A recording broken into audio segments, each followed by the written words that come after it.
Hello, welcome to my presentation by me, Angelina Crea. I've chosen to do a solo project. The purpose of this project that I'm going to do is it's going to help me learn food and nutrition better. In this presentation, I will demonstrate my knowledge on the Canadian Food Guide, how to track what I eat, and what eating choices are good for you.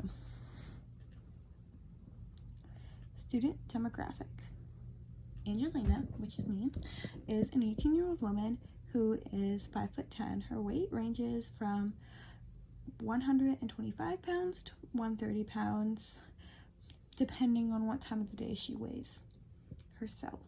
She is very inactive. She sleeps 7 or 6 hours every night, and her cultural background is Italian and white. Angel describes herself as addicted to sugar. She knows that she shouldn't eat sugar, but life would be pretty depressing if she stopped eating sugar, so she decides she still wants to have sugar. At her lowest weight, she was 120 and 5'9". At her highest weight, she was 135 and 5'10".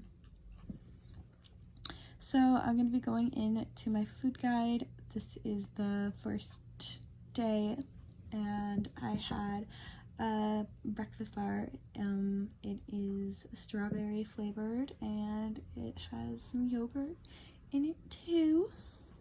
These are all of the nutrition facts that I found for lunch. I had a Tim Hortons bagel. I also had a snack, which is my Tim Hortons cookie. For dinner, I had pasta salad with vegetables and Italian dressing. Day 2. Day 2 in the morning, I actually had breakfast at Tim Hortons. I had an everything bagel. For lunch, I had something really light, which is rice and corn. I feel like you'll be seeing a bit of rice dishes throughout as like a little bit of a theme. I really like rice. For dinner, I had a frozen pizza with a thin crust. It was just something that was easy and quick to do. And I also had some chocolate strawberries. It was mostly like strawberries and then like a chocolate bar, so I ate it like with the strawberries. So it was my little own version of chocolate strawberries. Now we are on to day 3. On day 3, I had some banana bread. It was really yummy.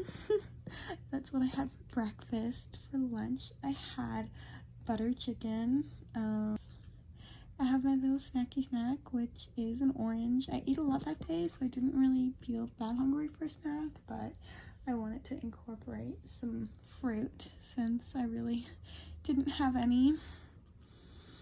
And now we are on to the total amount of things and the definitions and rules. So this is everything for my carbohydrates. I'm just going to be quickly going over these just so I have enough time to go over everything else. But I'm going to be showing you guys just all of these so you know what my numbers are, and you know that I have picked out a definition and a rule for everything. Alright, on to my reflecting process. So my primary food ended up being potassium, which actually surprised me. I honestly thought that potassium would have been more of the lower part on my intake.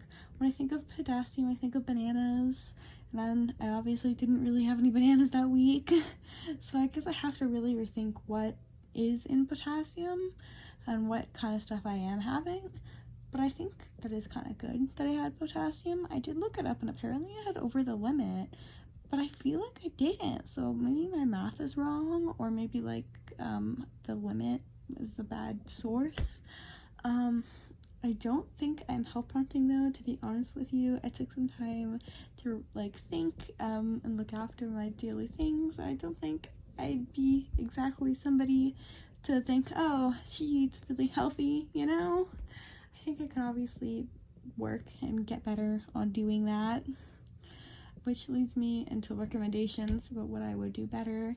I would probably have more vegetables personally. I always try and have like some of my fruits, as you can see, is like a bit of a common theme throughout, but I didn't really have a lot of vegetables, and I also generally don't eat a lot. I end up being really tired throughout the day, and I think that is because of my food intake. For dinner, I had pasta with meat sauce. On to the next thing, which is my one-day meal plan that I made regarding the health recommendations. So in an ideal world, this is what I will be having. I kept it in my budget and everything. Now this budget is particularly for me, and I have a big budget on food. It's about like $100 a week, so it's pretty decent, especially since I don't really eat a lot, and I incorporated it into what I have here. So let's get on with it.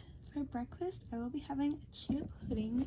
I generally like things that I don't have to like make in the morning. It's just really easy. You can kind of tell by when I had my Tim Hortons bagel, or when I just had like a quick banana bread. It was all really fast and easy. So I feel like if I make this overnight, that's how you make it, that it'll be nice and ready for me in the morning. It has fruits in it, which is nice because I still always do try and have more fruits. And yeah, I have the ingredients here and the recipe down here. So for a snack, I will be having banana slices with peanut butter.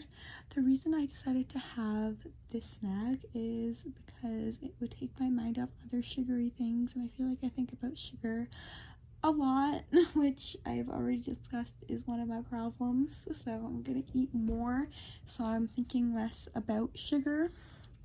For lunch, I'm going to have a Caesar salad with grilled chicken. I usually make my lunches the day before, so lunches aren't really a huge thing for me to like scramble and get together, but I don't really think about it a lot, so I think it's good to think about my nutritional intake more in my lunches, because it's usually just like, oh, I gotta have something, and less about my nutritional intake. I have my ingredients up here and my recipe down here. So for another snack, I also have yogurt with strawberries and granola. I picked this one because I love strawberries. That's also a common theme. You can see me having a lot of strawberry flavored things, a lot of strawberries. I really enjoy the fruit. It's my favorite fruit, actually. Anyway, let's go on to our next item for dinner, which is chicken and rice filled with vegetables and an egg. So the rice is gonna have little chopped up vegetables and a scrambled egg inside there, and I'm also gonna put some chicken on the side or in the rice. And then last but not least, I'm gonna have some carrots as a snack because I realized I didn't really have a lot of vegetables in here. I had it with the rice, but like I never have vegetables like on their own or by their side, and I'm not a huge fan of vegetables. That's why I did have lettuce with something else in it, and I did have my vegetables with something else, but I know carrots are something that I can eat by themselves, and if I really need to, I can always add some dip. In conclusion, I learned a lot about food and nutrition during this project. This project has really opened my eyes to my personal food and nutrition, as well as some changes that I need to make to it. I really want to start eating healthier, and it has been a concern for me, and that's why I ended up actually taking this course, is to learn about these things. And I'm so glad that I got to keep track of my food and make a little food diary and make some improvements, and now I can get marked on if I did good or not, so I can even change my little food plan if I need to, and I have some professional help which is very nice. Thank you so much. I have the thank you in the references because I didn't want to show like my references after the thank you, but just so you know, they are there. And yeah, if you have any questions, please be free to email me